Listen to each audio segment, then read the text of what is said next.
Magandang desisyon yan. Kapag nakalink ang GSave mo sa CIMB Bank PH app, mas kontrolado mo ang pera mo at hindi ka lang aasa sa GCash. Mas madali ring ma-resolve ang mga OTP issues doon. Narito ang steps para malink ang iyong GSave account sa CIMB app. Step 1.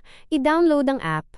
Siguraduhin i-download ang official CIMB Bank PH app sa Google Play Store, Apple App Store, o Huawei App Gallery. Step 2. Huwag piliin ang open an account. Dahil may GSave ka na, may account ka na sa kanila. Ganito ang dapat mong pindutin. 1. Buksan ang app at itap ang link may GSave G-Credit. 2. I-enter ang mobile number na gamit mo sa GCash. 3. I-enter ang iyong birth date at CIMB temporary credentials. Step 3. Paano kung wala kang temporary credentials? Ito ang madalas na problema. Kung hindi mo alam ang login details mo, i-check ang SMS inbox mo. Noong nag-open ka ng GSave, nag-text ang CIMB ng temporary username o link para ma-setup ang account mo. Kung wala na ang text, itap ang forgot username password sa CIMB app. Ang OTP para dito ay ipapadala sa iyong mobile number. Bakit ito makakatulong sa OTP issue mo? Kapag nakalink na ang app, virtual credential, pwede mong gamitin ang biometrics, fingerprint o face ID para makapasok, kaya hindi mo kailangan ng OTP sa bawat galaw. Alternative transfer, kung ayaw mag-work ng transfer sa loob ng GCash, pwedeng sa CIMB app ka mismo mag-transfer papuntang GCash. Mas stable ang system-to-system transfer doon. Mahalagang paalala. Kung kakapalit mo lang ng SIM card, replacement SIM, asahan mo na mahihirapan ka pa ring ilink ito sa loob ng unang 24 hanggang 48 hours dahil block muna ang OTP services para sa seguridad mo. Nahanap mo ba yung link my GSave option sa app? Kung may error na lumabas, sabihan mo lang ako para matulungan kita.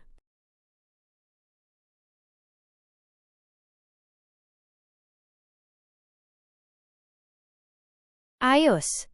Ngayong nahanap mo na ang link may GSave option, ituloy na natin ang pag-setup para ma-access mo na ang funds mo. Dahil may issue ka sa OTP kanina, hetong mga posibleng mangyari habang naglilink ka. Ang susunod na steps. 1. Enter information. Hihingiin ang mobile number mo, yung nakalink sa GCash at ang iyong birthday. 2.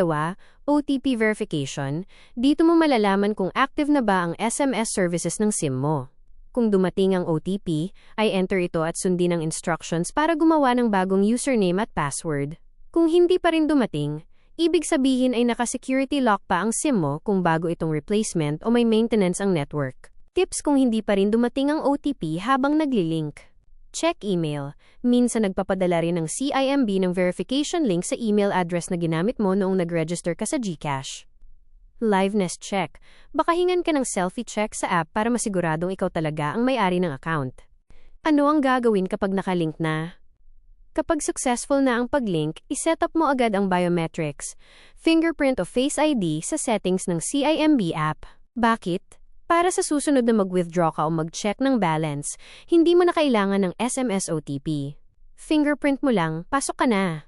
Mas safe ito at hindi ka na mamomroblema kung delayed ang text ng network. Naka-receive ka ba ng OTP nung sinubukan mong i-link o no OTP received pa rin?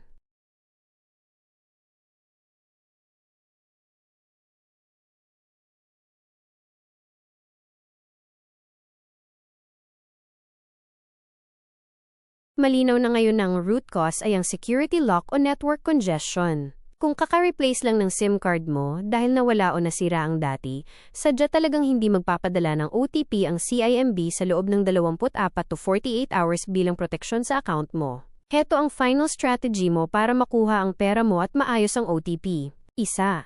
Ang 24 na hour rule. Kung ngayong araw mo lang nakuha ang bagong SIM card, itigil muna ang pag-request ng OTP. Magantay ng eksaktong 24 hanggang 48 hours. Pagkatapos nito, kusang mag-re-refresh ang system at papasok na ang mga text. 2. Gamitin ang personal hotline. Kung kailangan mo na talaga ang pera ngayon at hindi ka makapaghintay ng 48 hours, kailangan mo na silang tawagan.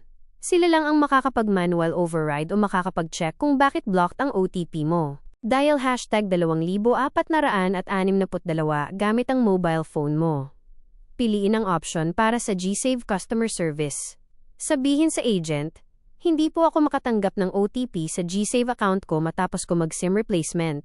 Ihanda ang iyong valid ID dahil magtatanong sila ng verification, full name, address, etc. 3.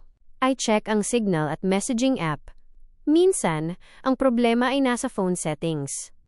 Default messaging app, siguraduhin ang gamit mo ay ang Google Messages, yung kulay asul na icon at hindi third-party apps. VoLTE Wi-Fi calling, ay off muna ang VoLTE o Wi-Fi calling sa settings ng phone mo. Minsan nag-i-interfere ito sa pagtanggap ng international SMS dahil ang CIMB servers ay madalas international route ang gamit. Ano ang next step mo? Kung lumipas na ang 48 hours mula nung makuha mo ang bagong SIM at wala pa ring OTP, tumawag na sa hashtag 2462. 2. I-verify ang iyong email. Baka pwedeng doon muna nila ipadala ang kailangang codes. Gusto mo bang hanapan kita ng landline number ng CIMB kung wala kang pang-load sa mobile?